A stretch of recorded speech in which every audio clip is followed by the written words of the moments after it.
Witam wszystkich na kanale ponownie, a w dzisiejszym odcinku mamy gościa specjalnego, Darka. Czy mógłbyś przedstawić się widzom i powiedzieć o swojej przygodzie z Azją, a szczególnie z Filipinami? Witam wszystkich bardzo serdecznie, witam Ciebie, Paweł. Pozdrawiam serdecznie. Mieszkam w Bydgoszczy. Zakochałem się w Azji od 2004 roku. Moje podróże to przede wszystkim Indochiny. Zacząłem swoją podróż od Chin, a skończyłem na Filipinach. A przez te kraje wszystkie, jak Indochiny, zwiedziłem Tajlandię, Birmę, Kambodżę, Malezję, Singapur, Borneo, Wietnam, Laos. Te wszystkie kraje mi się bardzo podobały. Ale od 9 lat podróżuję na Filipiny. A dlaczego? No to jest dla mnie miejsce bardzo podobne do naszej polskiej wsi, naszej polskiej kultury. Jest bardzo zbliżone, wbrew temu, co nam się wydaje, że Filipiny to musi być ojeju, to musi być przede wszystkim jakaś egzotyka wielka, która nie ma nic wspólnego z Polską. Otóż ma. Otóż ma i to bardzo dużo ma. Jeżeli ktoś pamięta swoje lata dzieciństwa, a ja pamiętam, jak jeździłem do swojej cioci Bochnia, Kraków tam i mieszkałem na wakacje, rodzice wysyłali, to tam były i kury, i konie, i krowy, i koguty, co jest symbol Filipin. I były na przykład świnie w oborze i takie różne zwierzęta. To mnie bardzo zawsze, bardzo to kochałem. I jak przyleciałem na te Filipiny i zobaczyłem wyspy, na których są przepiękne palmy wysokie, a pod palmą znajduje się świnia, to sobie pomyślałem, kurczę, coś tu jest polskiego. Bardzo polskiego. Pomimo tego, że tam nie ma śniegu na Filipinach, nie ma mrozu, tam najniżej jest 22 stopnie, to Filipiny mają dużo wspólnego z Polską. Przede wszystkim kultura i przede wszystkim religia. Bo jak niektórzy wiedzą, Filipiny to jedyny kraj w Azji, w którym mieszka prawie 80% chrześcijan. To jest naprawdę na 100 milionów ludzi, to jest naprawdę duży kraj. Historia jest tak długa, żebyśmy tutaj siedzieli, Paweł, do rana i opowiadali o tym wszystkim, co tu się działo, co tam się działo na tych Filipinach, dlaczego kochają Amerykanów, dlaczego nie lubią Hiszpanów i tak dalej. Ale to chyba nie będziemy o tym rozmawiać. Chciałem powiedzieć wam tak, kochani, Filipiny są krajem bardzo podobnym do Polski, wbrew temu, co myślimy. Obyczaje, zwyczaje i te wszystkie święta, co my tu w Polsce obchodzamy, są podobne zupełnie podobne do tych, które obchodzone są na Filipinach. Jedyną odmianą może być południe Filipin, duża wyspa Mindanao i odległe od wyspy Mindanao dużego różne inne wysepki, wyspy i tak dalej. Dlaczego? Dlatego, że tam jedyne miejsce to są właśnie, to jest ta duża wyspa Mindanao, gdzie znajduje się prawie 60-70% muzułmanów. Wbrew temu, że cała północ i wszystkie inne wyspy opanowane są przez religię chrześcijańską. Ale to kompletnie nie zmienia faktu, bo przecież nie religia jest najważniejsza, tylko człowiek. Wróciłem teraz w maju z Filipin po raz kolejny. I zobaczyłem właśnie wyspę Tawi-Tawi, czyli tą ostatnią wyspę na Filipinach, która leży na archipelagu Sulu, przy granicy Malezji i Indonezji, gdzie po prostu ludzie tam nie podróżują, turystów tam w ogóle nie ma. Jak przyleciałem na to lotnisko i policjant mi powiedział, że jestem jedynym białym człowiekiem, który przyleciał tutaj, na tą wyspę dużą, czy nie chciałbym ochrony policji, dwóch żołnierzy z karabinami i policjanta. Trochę się zdziwiłem, bo mówię, po co? Przecież mi to nie jest potrzebne, chyba że tutaj jest niebezpiecznie bardzo. No i pan policjant mówi, no jest wszystko okej, nie masz się co przejmować, wszystko jest dobrze. To po co mi to? Po co miałbym to brać? No ale dobrze, jak chcecie, no to do hotelu możecie w hotelu postawić. Dwóch policjantów postawili z karabinami, jednego policjanta z wozem. I w takim hotelu tam, gdzie 99,9% to byli Filipińczycy, ja jeden biały, ale ludzie byli tak sympatyczni, tak mili, że otwartość tych Filipińczyków zawsze była ogromna i wielka, to na pewno, ale na tej wyspie stwierdziłem, że po prostu nie ma różnic, czy my jesteśmy chrześcijanie, czy my jesteśmy muzułmanie, czy buddyści, czy Żydzi, nie wiem co jeszcze, kompletnie to nie ma znaczenia, bo ci ludzie na tej wyspie są po prostu kochani. Oni są wspaniali. Tam po prostu każdy podchodzi do ciebie, każdy z tobą chce zrobić zdjęcie, dotknąć ciebie, dotknąć, już nie mówię, że no, dotknąć to. I bardzo się cieszą, że przyjechałem, że chcę zobaczyć ich wyspę. Bardzo uprzejmi. I no, cała historia tam ta wyspa Tawi Tawi to jest wyspa, na której mieszkają Cyganie morscy z plemienia Badziao. To są te dzieci, które pływają po te perły z oceanu wyciągać. Domki są położone na takich palach na oceanie. I rzeczywiście, no, niesamowity klimat, bo ci Cyganie, wbrew temu, mi się też zawsze wydawało, że oni po prostu takie luźne życie prowadzą, że nie przejmują się, że tam leży butelka, a tam coś jeszcze, a tam reklamówka, a tam coś jeszcze. Tak rzeczywiście jest. Te wyspy są przepiękne na Tawi Tawi, cudowne, rajskie, ale niestety problem jest ogromny, dotyczy to plastiku. Wbrew temu, że Tawi Tawi oddalona jest od wyspy Mindanao, szczególnie do miasteczek takich jak Zamboanga. Zamboanga to jest duże miasto, z którego leci się na Tawi Tawi właśnie.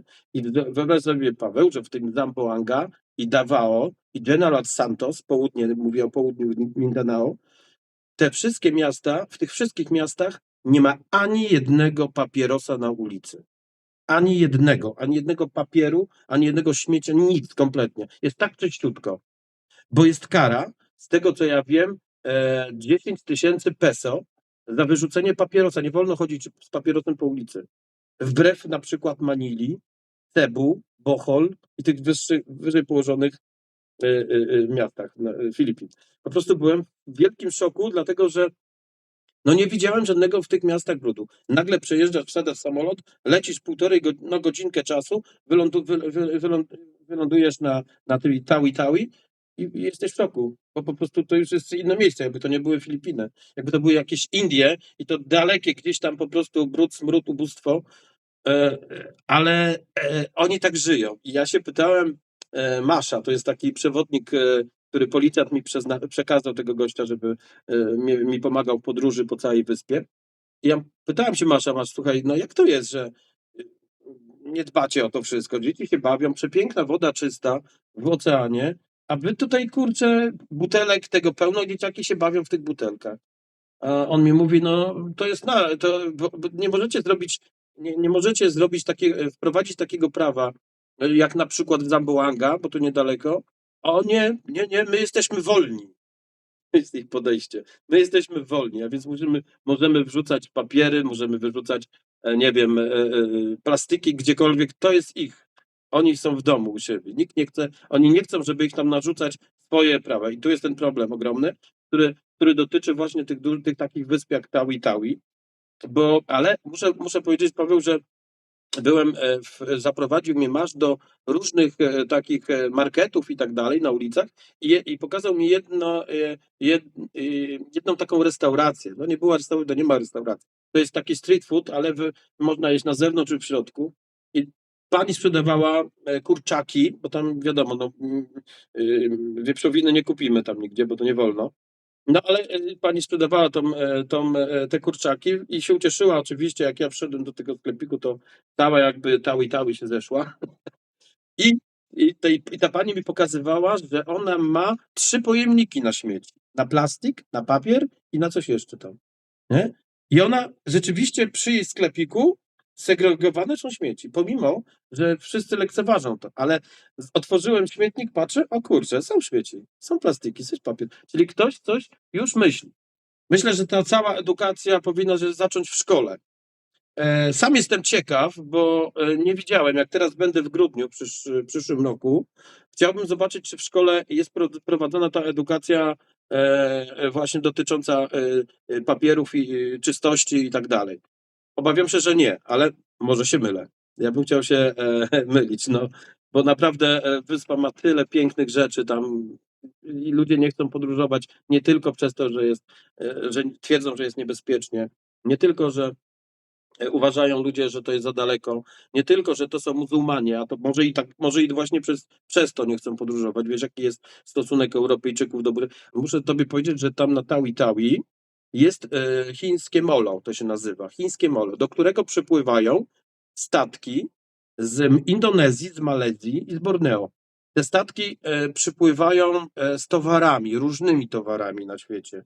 Natomiast co jest ciekawe na tym chińskim molu, te statki są, słuchaj, drewniane. U nas już rzadkość, tak, że znaleźć taki duży, wielki statek drewniany. Tam wszystkie, u nas są raczej takie, nie wiem, stalowe, żeliwne, czy tam nie wiem, z czego to jest zrobione, a tam są po prostu drewniane, stare statki, z których co chwilę widać, że jakieś towary wynoszą, przynoszą, zanoszą. Nie? Czy mógłbyś opowiedzieć o punkcie kulminacyjnym, który był początkiem decyzji o rozpoczęciu działalności charytatywnej na Filipinach? Tak. Nasza akcja Twoje serce dla dzieci z Filipin, bo tak się nazywa, rozpoczęła się już 9 lat temu, kiedy pierwszy raz obejrzałem film Martyny Wojciechowskiej. Martyna Wojciechowska to jest taka podróżniczka w telewizji polskiej, która prowadzi kobiety na krańcu świata. I zobaczyłem taki ciekawy materiał jej z pobytu na cmentarzu północnym w Manili. Jest to cmentarz północny, w którym mieszka 10 000 ludzi. Mieszka, ale to taki znak zapytania mieszka, bo oni wynajmują tylko za zgodą właścicieli, mogą się znajdować w tych grobowcach. Są to matki przeważnie z dziećmi, albo z trójką, albo z piątką dzieci, jednym w zależności, tak? Albo ma jakaś rodzina większa tam śpi. No i zobaczyłem ten program w telewizji i się zdziwiłem, mówię, właściwie Manila jest mało ciekawym miastem do zwiedzania. Oprócz starej Manili, tam nic nie ma, generalnie nie ma co oglądać. No i wybrałem się na ten cmentarz, to jest cmentarz północny, tak się nazywa. Gdyby ktoś był, zapraszam, zobaczycie, może znajdziecie kogoś w naszych koszulkach. Słuchajcie, no i udałem się na ten cmentarz, pan policjant, nie chcieli mnie wpuścić w ogóle, jak pierwszy raz poleciałem. I ja miałem aparat na szyi, więc ja mówię, ja tutaj jestem z polskiej telewizji i chciałem zrobić reportaż o tym cmentarzu, ale po co panu to wszystko?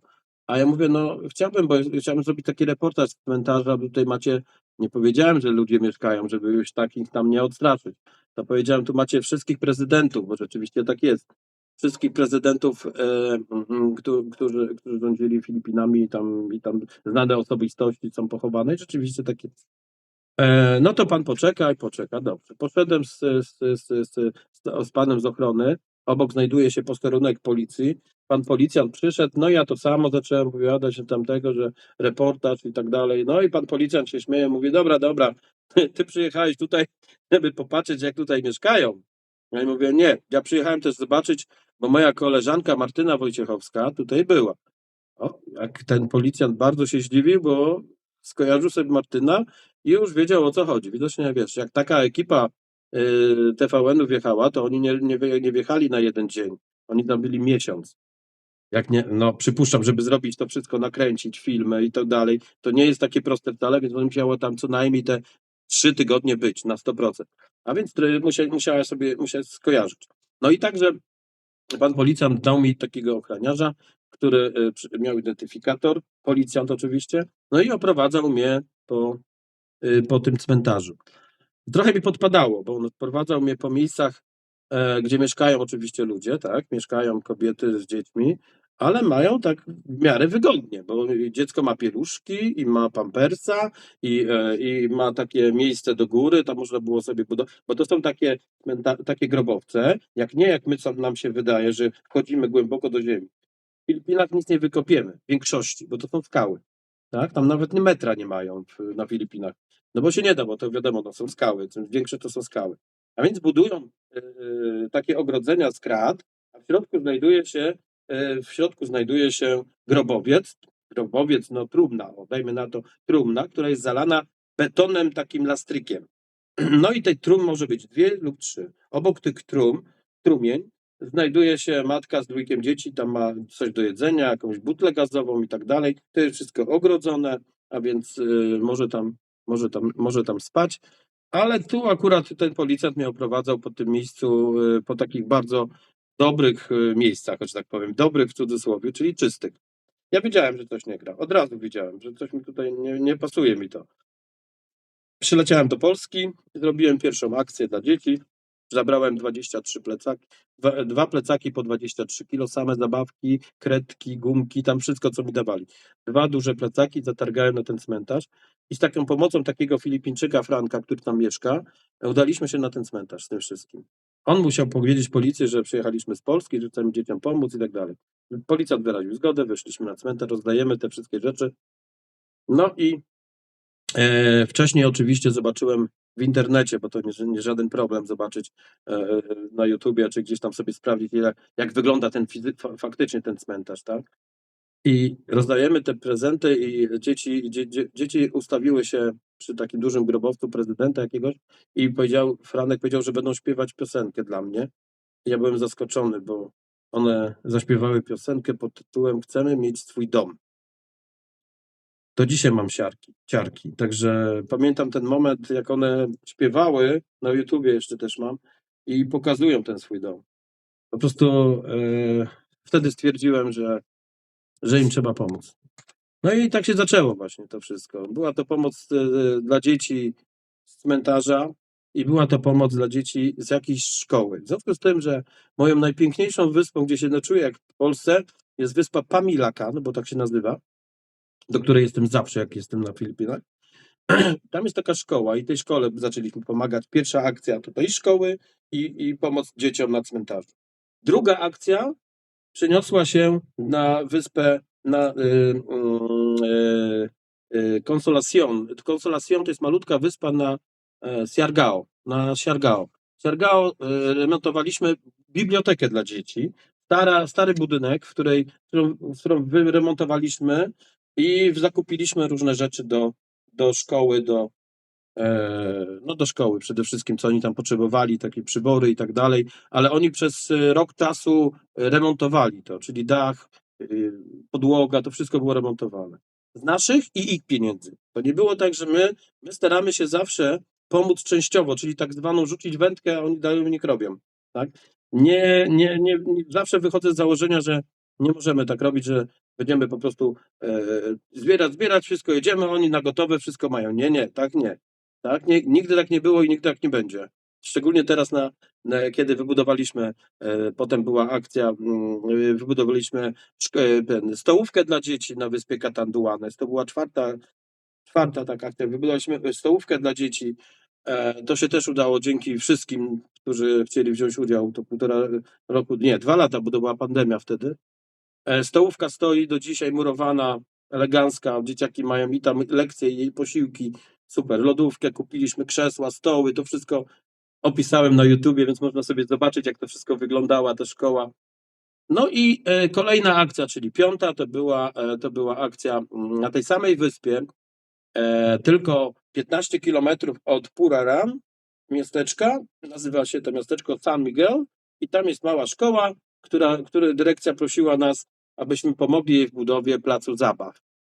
No i tak się zaczęło. Zrobiliśmy zbiórkę, zrobiłem licytację, no i się udało. I zrobiłem zbiórkę także na ci, którzy chcieli przyjechać w tym dniu, a to jest daleko. To jest Catanduanes, to jest wyspa oddalona dość daleko od Manili. To trzeba przylecieć samolotem w jedno miejsce, potem statkiem płynąć i tam jeszcze jeepneyem jechać. A więc znaleźli się Polacy, którzy przyjechali, którzy tam mieszkają też na Filipinach, ale którzy podróżowali i chcieli być ze mną. A więc ogromnie się cieszę, że ta akcja nie tylko przynosi radość tym nauczycielom, dzieciakom, ale przede wszystkim nam też, bo my wszyscy jesteśmy w tej akcji tak otwarci. Ja bardzo się cieszę. Dzisiaj też miałem właśnie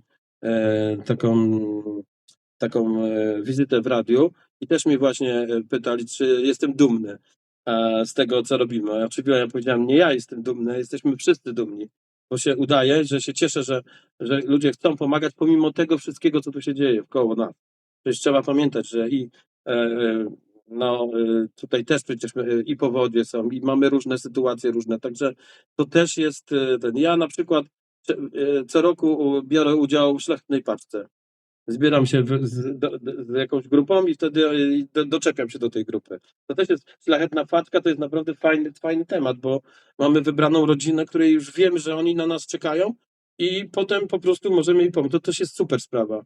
Teraz dla powodzian to też miałem podobną sytuację. Pojechałem do Leroy, kupiłem tam za ileś złotych tam różności, szczotki jakieś do mycia, łopatę taką i zawiozłem do telewizji i już, nie? Także fajnie, ogromnie się cieszę. Z jakimi największymi wyzwaniami się mierzysz w tej całej twojej działalności charytatywnej? Jeżeli chodzi o wyzwania, no to zawsze się obawiam początku, bo to jest rzeczywiście ciężko.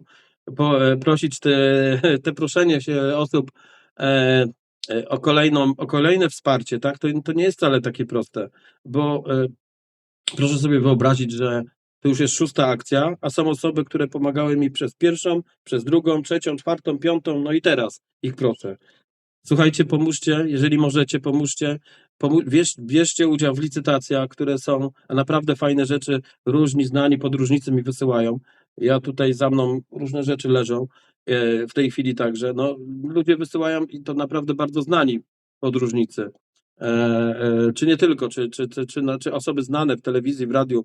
To mi po prostu, ja się bardzo cieszę, że wszyscy chcą coś wziąć udział, ale przekazać coś, ale cieszę się, że chcą także wziąć udział w licytacjach. Także no, zdajmy na to od zwykłych słodyczy, które gdzieś tam wczoraj odebrałem z Hiszpanii, gdzie kobieta mi tutaj przywiozła, dziewczyna, i mówi: słuchaj, Darek, mam takie fajne czekoladki. O, gdzieś tutaj mam. W Hiszpanii, proszę bardzo. Tak? Mam? I te czekoladki już słodkości będą wystawione na licytacji. Mamy dużo czasu. Każda licytacja trwa równy miesiąc, a finał jest grudzień 25, a więc nie ten grudzień, tylko następny. Będę wszystkich męczył i prosił. Ja sobie zdaję sprawę, że Facebook nieraz mnie zablokuje jako spam, bo tak niestety się odbywa, że jeżeli wysyła się parę razy to samo, no to oni traktują jako spam. Ale myślę, że wszyscy damy radę i się uda po raz kolejny, po raz 6. Dzieciaki o naszej akcji wiedzą o nas. Gdybyś mógł, to czy chciałbyś kiedyś zamieszkać na Filipinach na stałe? Myślę, że byłoby ciężko, bo bardzo bym chciał, to na pewno, ale to chcieć to jeszcze nie wszystko, nie? Więc wiesz, to każdy, tak jak powiesz, no każdy ma gdzieś swój raj na ziemi. Mój niestety jest 10 000 kilometrów stąd. Z Bydgoszczy, 10 000 kilometrów. Ale mają niektórzy swój raj, nie wiem, 50 kilometrów, albo nawet w tym samym miejscu, gdzie są. Im to wystarczy i się cieszę. Tak. Ja po prostu nie lubię zimy. Ja nie lubię zimy, źle się czuję w czasie zimy, nie znoszę listopad. Pan Bóg się chyba pomylił o ten 1 miesiąc, bo powinno być od razu październik i grudzień i potem już jest wiosna. No ale jest jak jest.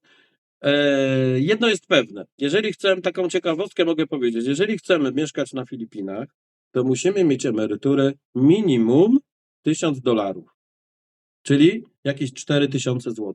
Jeżeli będzie nasza emerytura wynosiła 4000, co jest naprawdę rzadkością, to my naprawdę tam mamy, no nie żyjemy sobie jak króle, ale po prostu mamy swobodę i czujemy się, i kochamy to, co lubimy, bo ja uwielbiam, ja bym naprawdę chciał tam mieszkać, bym sobie na pewno wybudował jakiś dom,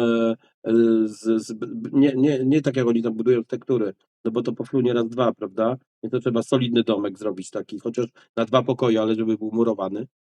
No i trzeba pamiętać, że tam też są opłaty, tam za prąd się płaci, no za życie. Życie wcale na Filipinach nie jest aż tak tanie, jak nam się wydaje. Ludzie sobie myślą, że to wszystko kosztuje tam tanio, że możemy. Nie, tak nie jest. Jedzenie, kurczaki w sklepach, marketach jest strasznie drogo, a na rynkach też wcale nie jest tanie. Gdzieś tam kurczak na przykład w markecie, jak byłem teraz w maju, normalny taki kurczak jeden, tak jak u nas się kupuje, nie wiem za ten, to tam kosztował 490 peso, czyli ile? 30 ponad złotych. No to sorry, no u nas kurczaki są tańsze, nie? W Lidlu. Więc ja tylko daję przykład takiego prostego, czyli kurczak, bo oni jedzą różność, tak? Jedzą owoce morza. Dla nas owoce morza niektórzy lubią, niektórzy nie. U nas są drogie. Tam rzeczywiście na wyspach może być taniej. Ja mam taką wyspę Pamilakan, gdzie przylatuję do nich i za bungalow płacę 1000 peso i w tej kwocie 1000 peso mam 3 posiłki. Śniadanie, obiad i podwieczorek. Słuchaj, za 70 zł mam nocleg, śniadanie, przepiękne zresztą miejsce, bo jest takie urokliwe, oddalone 20 kilometrów od Bohol, wyspy dużej. Mała wyspa, na której nie ma samochodów, są tylko skuterki jakieś tam. Jest to wyspa, wioska rybacka. A więc na tej wyspie tą wyspę możemy 5-6 godzin sobie przejść w kółko. Ale są rafy koralowe, są żółwie, a jak się uda nawet wsiądzie w bankę, banka to jest taki stateczek, to się nazywa banka. Nie łódź, tylko banka to się nazywa. I jak się poprosimy, żeby nam pokazali w kółko, popływali z nami, no to są delfiny. Także no, miejsce naprawdę czarujące i można wypocząć, tak jak powtarzam, za 70 zł dziennie. No to my pójdziemy sobie, nie wiem, nad Bałtyk i mamy, wiadomo, obiad za 100. Czyli jak ktoś chce się przeprowadzić na Filipiny na emeryturę, to z reguły może być to ciężki orzech do zgryzienia ze względów finansowych. Jednakże są sytuacje wyjątkowe, jeżeli na przykład, tak sądzę, jeżeli ktoś by miał własną ziemię i tam własną zagrodę, produkowałby jedzenie i warzywa, to wtedy jeszcze jakoś jest w stanie zminimalizować koszty, ale jeżeli chodzi o sytuację, w której po prostu z marszu się wyprowadza i chce podobny standard życia do europejskiego, to jednak tanio to nie będzie. Czy zrozumiałem Tak, dobrze? bardzo dobrze zrozumiałeś. Słuchaj, no jeżeli wybieramy się tam i chcemy tam zamieszkać, to jest dobrym rozwiązaniem, jeżeli jesteśmy singlem, poznać jakąś Filipinkę, z którą możemy wziąć ślub tam na Filipinach. I wtedy ziemia i ta cała posiadłość, która jest na nią, nie na ciebie, nie na kogoś z Europy, tylko na nią, tak? Więc ona może inwestować, ona może wszystko tam, podatki i takie inne rzeczy, to po prostu jest pewniejsze. Natomiast no takie są prawa. No, w Tajlandii, z tego co ja wiem, ziemia jest do 30 lat, potem musisz oddać, tak? No niestety tak to świat jest zrobiony. No. Byśmy musieli mieć obywatelstwo, a to też nie daje gwarancji, jak to może być. Nie wiem, nie miałem styczności z czymś takim. Ja to, co mówię w tej chwili, to mówię z doświadczenia, z tego, co tam ci Polacy mieszkają i mi opowiadają o tym, jak to wygląda. Są Polacy, którzy mieszkają w Irlandii i bardzo chcą już się przenieść tutaj na Filipiny i też właśnie założyć, tak jak ty mówiłeś, gospodarstwo jakieś, czy jakieś świnki, czy jakieś tam, nie wiem, inne rzeczy, ziemię kupić, inwestować i tam tak dalej. No ale do tego są potrzebne niemałe pieniądze wcale, nie? Więc to też trzeba o tym pamiętać. Czyli żeby było taniej, najpierw trzeba zainwestować sporą ilość pieniędzy i wtedy ewentualnie w odpowiednich warunkach może być potencjalnie taniej. Tak, i pamiętać trzeba, że te minimum $1000 emerytura, jeżeli wybieramy się już na emeryturę, bo nie wiem, niektórzy jeszcze mają daleko od emerytury, ale jeżeli wybieramy i chcemy tam już do końca życia być, to ten $1000 to jest minimum, co potrzebujemy. Tak? I żyć normalnie. Nie mówię tu o jakichś tam, nie wiem, 3-gwiazdkowych hotelach. Normalnie żyć, tak sobie podróżować nie tylko tam, ale przelatywać, kupić sobie bilet, wrócić do Polski, no takie coś, prawda? Więc to mieć kontakt cały czas i tu z Polską i gdzieś tam z innymi krajami, z innymi, które się znajdują obok Filipin, nie? Ktoś może się zgodzić, ktoś może się nie zgodzić, bo standard życia może się różnić i dla jednego jest wystarczający rower, a dla innego musi być luksusowy samochód albo No tak. jeszcze coś lepszego, więc te widełki cenowe to mogą być dużo wyższe albo i dużo niższe. Ja rozumiem, że można prowadzić koczowniczy tryb życia i nawet za połowę tej ceny wyżyć, tylko nie wiem, czy to będzie coś, co taki przeciętny Europejczyk będzie chciał doświadczyć, tak jak Filipińczyk. No to tak właśnie to jest, Paweł, bo ja zawsze, jak robię jakieś prelekcje gdzieś tam w klubach podróżnika, czy na festiwalach, czy coś, to zawsze opowiadam ludziom i mówię, słuchajcie, nie lećcie na Filipiny. Pierwszą, jak chcecie polecieć, lećcie do Tajlandii. Poczujcie ten klimat Azji, poczujcie ten klimat, żebyście wiedzieli, jaka jest temperatura, wilgotność i tak dalej. I dopiero wtedy wybierzcie się na te Filipiny, bo możecie się zrazić tym krajem po prostu. Po prostu się zrazić w tym sensie, że przyjedziecie do takiej zatłoczonej Manili, gdzie jest tak brud i syf i wiecie, no te jeepneje, to wszystko hałas ogromny, ogromny hałas. I ludzi też dużo, no bieda straszna na ulicach. Zobaczymy to wszystko. Jedzenie nie należy do tak bardzo smacznych, chociaż ja nie jestem aż taki negatywnie nastawiony na to jedzenie filipińskie, ale rzeczywiście tajskie jest lepsze, wietnamskie jest lepsze, chińskie jest lepsze. Okej. Filipińskie, oni nie przykładają żadnej wagi większej do smaków. Oni na przykład street food, to idziesz sobie garki podnosisz, dotykasz ryba jakiś tam, czy kurczak w sosie curry, czy coś i ten kurczak, na przykład pałki z kurczaka, bierzesz, patrzysz co tam jest, różne sosy, na czerwono, na zielono i ta kość jest przecięta. Rozumiesz, to jest po prostu jakbyś, nie tak jak u nas, czy gdzieś tam w Tajlandii, czyściutko skórka z kości i osobno nie ma kości i sobie kupujesz. Nie, tam po prostu tak jak w Birmie, nie wiem czy ktoś był w Birmie, podobna sytuacja, też nie przykładają żadnej wagi do jedzenia, byle mieć pełen żołądek i no tak to wygląda. No i oczywiście, jeżeli chcemy skosztować z takiej, jak ja mówiłem wcześniej, lepszego jedzenia, to wybieramy się już wtedy do restauracji. I te restauracje już mają swoją cenę. I to dość dużą, tak? Więc tutaj mamy taki duży przedział, tak? Duży przedział między tą kuchnią street food, a kuchnią taką w restauracjach. Oczywiście pod tym filmem ja umieszczę wszystkie linki, żeby ludzie mieli okazję zapoznać się z Twoją działalnością, a także wesprzeć Twoje przyszłe akcje. Na koniec chciałem się zapytać, jakie jest Twoje motto życiowe, które byś chciał zdradzić widzom, podzielić się? Wiesz co, no motto to jest od początku mojej podróży 2004 roku, kiedy zacząłem podróż od Chin, tak, w górę i potem był Tajlandia, Wietnam i tak dalej. I wtedy wymyśliłem takie motto, kto podróżuje, ten 2 razy żyje.